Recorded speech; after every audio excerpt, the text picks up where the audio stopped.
time. So a lot of people a lot of people just do this. I notice this all the time. I do it myself sometimes.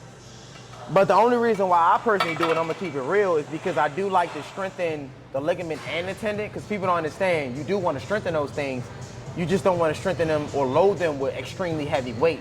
The muscle is supposed to be there for the heavy weight.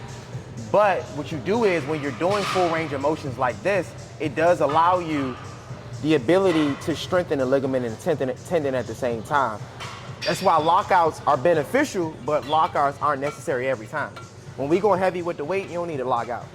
Yeah, I noticed, so a big reason why I do that is to try to, like you said, I keep most of the tension on the chest, but I'll definitely hit the lockout if I'm like, oh, hold up, let me catch my breath real quick. You know what I mean? Or let me sort of reset so I can get back in there mentally.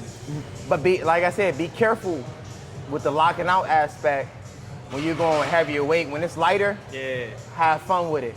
And I think a great example is if you can do 2 plate pull-ups, right? Mm-hmm. You put 2 plate pull-ups. You don't need to lock out with 2 plate pull-ups. Yeah. It's cool to lock out with a plate mm-hmm. to be able to build the shoulder stability, the strength in the shoulders, so that it can carry the weight when you go up. But once you start getting to that top weight for you, where you can barely do like 6 reps, you can barely do 3, don't lock out. Just try to get as much as you can. So like, if you notice, if you're struggling to get right here, I just hold it right there. I wouldn't do this.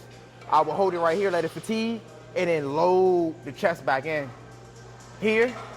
And I'm a big stiffler on this. If you're pushing through a rep, right, and it's the last rep where you're trying to, you're doing all of this, yeah, and you notice you can only get it here, just hold the isometric hold, bring it back in slow, and leave it at that. A lot of people try to dig for 2 more reps, and that's generally how you get injured. So you gotta be real careful with that too. Be very careful with that. Literally, if we here, and you, that's all you can get home, and you bring it back down, don't go straight back up. That's not how you get injured. Just either call it quits on that set or do a drop set. Drop set is gonna be a lot more beneficial. So for example, if we had 2 plates on here, you can easily take a plate off, put a quarter on, or just keep the plate off and then try to crank out a few more. But I do not recommend trying to crank out a couple more with 3 seconds rest. Most likely you can increase the chance of you getting injured. Let's get it.